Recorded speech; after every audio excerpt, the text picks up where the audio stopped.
5 raisons de la chute catholique de Rome en RDC au XXIe siècle. 5 raisons de la chute catholique de Rome en RDC au XXIe siècle. Ésaïe chapitre 47 versets 1 à 3. Sortez des couvents. Amos 3 verset 7. Première raison le 8 janvier 1454 au Vatican. L'origine de l'échec des Noirs africains.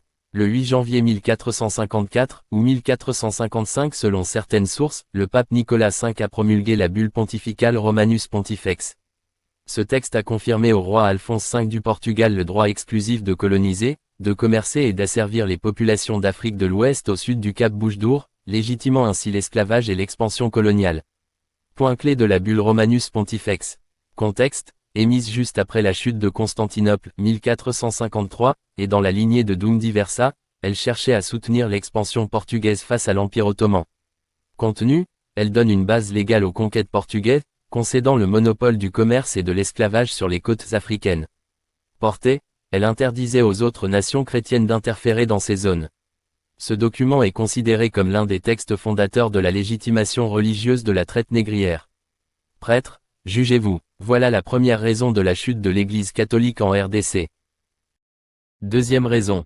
Le 26 février 1885 à Berlin les crimes du Vatican contre les Noirs.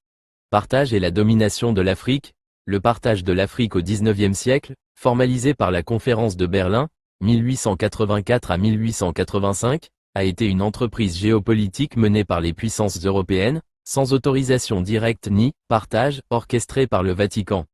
Cependant, le Saint-Siège a joué un rôle clé en encadrant les missions catholiques, veillant à leur discipline et négociant avec les autorités coloniales, surtout sous Pie XII. Prêtres, jugez-vous. Rôle du Vatican, plutôt que de diviser le territoire, le Vatican s'est assuré le contrôle de l'évangélisation. À partir des années 1920, des délégués apostoliques ont été envoyés pour s'assurer de la neutralité et de la discipline des missionnaires, dissociant l'Église des ambitions coloniales directes, tout en négociant avec les puissances coloniales. Les missions et le pouvoir, les territoires africains dépendaient des empires coloniaux, mais le Vatican a intensifié sa présence diplomatique, notamment à Léopoldville, Dakar et en Afrique du Sud. Contexte colonial, le partage était avant tout une rivalité européenne, France, Royaume-Uni, Belgique, Allemagne, culminant à la fin du XIXe siècle. Position actuelle, aujourd'hui, l'Afrique est un enjeu majeur pour le Vatican, avec une croissance du catholicisme, malgré des tensions théologiques récentes, notamment sur la question de la bénédiction des couples homosexuels, rejetée par l'épiscopat africain. Le Vatican a donc accompagné la colonisation en gérant l'aspect religieux et missionnaire, sans être l'initiateur du découpage territorial lui-même. Deuxième raison de la chute de l'Église catholique en RDC. Troisième raison, le 22 février 1992 à Gorée. Celui qui s'exquise, s'acquise. Le pardon est possible seulement s'il y a un dédommagement aussi douloureux pour le coupable que le crime l'a été pour les victimes. Selon la loi, faut pas laisser impunis les auteurs des crimes contre l'humanité. Jacques chapitre 2, verset 13. Le 22 février 1992, le pape Jean-Paul II a demandé pardon à Gorée, Sénégal, pour le rôle de l'Église et des chrétiens dans la traite négrière. Visitant la « maison des esclaves », il a qualifié l'esclavage de « crime contre l'humanité » et de « crime énorme ».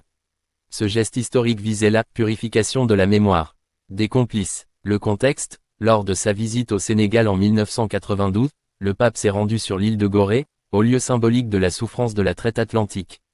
La demande de pardon, il a demandé pardon pour les horribles aberrations de ceux qui ont réduit en esclavage leurs frères, des actes contraires à l'évangile.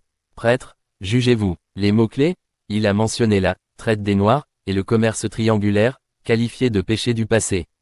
Impact, ce geste a profondément marqué l'Église du Sénégal, dynamisant la foi et incitant à une réflexion sur cette démarche s'inscrit dans la volonté de Jean-Paul II de reconnaître les fautes de l'Église au cours de l'histoire. 1. Acte réitéré de manière solennelle au Vatican en l'an 2000. Troisième raison de la chute de l'Église catholique en RDC. Quatrième raison. Le 5 octobre 2003 à Gorée. Les évêques d'Afrique demandent pardon aux Africains pour les crimes de l'Église catholique de Rome. Senko, voici votre échec, complice. Extrait du discours de la déclaration de Gorée, le 5 octobre 2003, lu par Monseigneur Mozingo. Nous vous invitons à confesser personnellement la part de péché qui est la nôtre dans ce drame, à vous convertir et à vous engager pour une humanité nouvelle. Le péché contre l'homme noir n'est pas simplement dans le passé. Il est aussi actuel. Nous continuons à le perpétuer sous d'autres formes et dans plusieurs domaines, en vendant et en achetant nos frères et sœurs, en entretenant la haine et la volonté de revanche, en épousant la mentalité de défaite et d'impuissance, le complexe d'infériorité de l'homme noir. Nous condamnons et vous invitons, surtout vous les dirigeants de nos pays, à condamner les nouvelles formes de traite et d'esclavage que sont la déportation de nos filles pour la prostitution, le tourisme dit sexuel, le commerce d'enfants, l'enrôlement de force de nos enfants et adolescents dans des guerres fratricides, haineux accent aigu au colonial et de pillage des richesses des sous-sols africains. De même, nous condamnons et invitons à condamner toute forme d'exclusion ethniciste, tribaliste et régionaliste qui mine dangereusement nos sociétés. Senko demande pardon aux Noirs. Voilà la 4e raison de la chute de l'Église catholique en RDC. 5e raison, le 10 avril 1994 à Rome. Le temps est violé par la Sanko. Daniel chapitre 2, verset 21. Romains chapitre 9, versets 25 à 26. Le Vatican II a bien respecté les temps, les Écritures et les âges mais la Sanko ne voit et ne comprend rien. Complice, Jean-Paul II, dans le christianisme, le temps a une importance fondamentale, c'est dans sa dimension que le monde est créé, et c'est en lui que se déroule l'histoire du salut d'un peuple ou d'une nation. Le synode africain, un moment historique de grâce. Chrétiens jugez-vous, le synode africain est un moment historique de grâce, le Seigneur a visité son peuple africain. C'est un fait que notre continent connaît par expérience aujourd'hui ce qu'on peut appeler un signe des temps, un temps favorable, un moment de rédemption. Il semble que l'heure de l'Afrique est arrivée. Jean-Paul II, les défis de l'an 2000.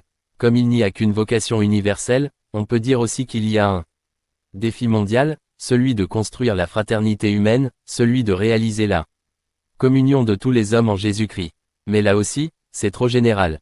Il faut préciser des défis plus concrets et mieux situés dans l'espace et dans le temps. Nous sommes au Congo en 1999. Tu es jeune aujourd'hui, tu auras bientôt entre 20 et 30 ans, tu seras en pleine force. Les défis du nouveau millénaire, c'est toi qu'ils concernent. Et ces défis, tu ne dois pas les inventer. Ils s'imposent d'eux-mêmes. Il suffit d'ouvrir les yeux et les oreilles, a-t-il dit le pape Jean-Paul II aux millénaristes kitawalistes qui portent leur attention au temps de la fin du Moyen-Âge en RDC. Voilà pourquoi la RDC lève sa tête, qui peut lever la tête à regarder avec confiance l'avenir. La question de Nicolas Sarkozy aux Africains à Dakar, au Sénégal, voilà la réponse que la RDC vient de donner. Merci. Donc c'est la 5e raison de la chute de l'Église catholique en RDC. Sortez des couvents, à nos mamans qui habitent dans des couvents. Sortez des couvents avant que le gouvernement n'arrive à comprendre. L'élévation ne vient ni de l'Occident ni de l'Orient ni du désert, c'est Jéhovah qui juge, qui élève l'un et abaisse l'autre. Romains chapitre 9, versets 15 à 26, nous dit.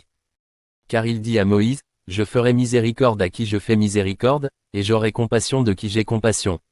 Ainsi donc, cela ne dépend ni de celui qui veut, ni de celui qui court, mais de Dieu qui fait miséricorde. Car l'Écriture dit à Pharaon, je t'ai suscité à dessein pour montrer en toi ma puissance, et afin que mon nom soit publié par toute la terre. Ainsi, il fait miséricorde à qui il veut, et il endurcit qui il veut. Tu me diras, pourquoi blâme-t-il encore? Car qui est-ce qui résiste à sa volonté? Ô homme, toi plutôt, qui es-tu pour contester avec Dieu? Le vase d'argile dira-t-il à celui qui l'a formé. Pourquoi m'as-tu fait ainsi? Le potier n'est-il pas maître de l'argile, pour faire avec la même masse un vase d'honneur et un vase d'un usage vil? Et que dire, si Dieu, voulant montrer sa colère et faire connaître sa puissance, a supporté avec une grande patience des vases de colère formés pour la perdition, et s'il a voulu faire connaître la richesse de sa gloire envers des vases de miséricorde qu'il a d'avance préparés pour la gloire. Ainsi nous a-t-il appelés, non seulement d'entre les Juifs, mais encore d'entre les païens, selon qu'il le dit dans Osée, j'appellerai mon peuple celui qui n'était pas mon peuple, et bien-aimé celle qui n'était pas la bien-aimée, et là où on leur disait, vous n'êtes pas mon peuple. Ils seront appelés fils du Dieu vivant. Attention, attention, le 21e siècle est présent. Les opprimés, descendants des prisonniers relégués. Kitawalistes de la prison centrale de Kolagrel Kassaji et de Malonga réclament l'indépendance religieuse des mains de la Sanko à Kinshasa et au Concile Vatican II. Nos témoins sont les suivants. 1. La librairie Pauline. 2. Google.com. 3. Autreversion.info. 4. Chrétien.at. 5. Amazon.fr. Kitawala, bombe à retardement.